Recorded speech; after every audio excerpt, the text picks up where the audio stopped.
May pumapasok? Ha? Kaya po sir. Hindi mo naman intapos yata eh. Pusit naman po.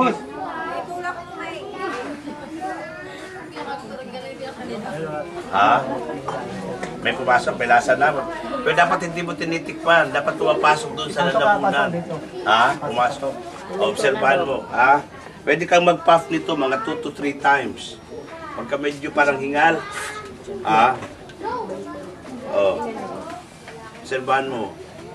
Within 5 minutes yan, binuwag ka agad. Dawan akong pumasok talaga sa lalamunan. Ano sabi ni attorney?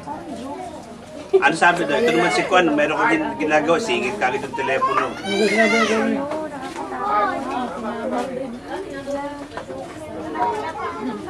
Pag ingala po yung biscuits o buti kasi ito ingala yan. Ngayon, Kwan, asan yung ECG? Iba pa rin? Huwag na yung Iba pa rin? kasi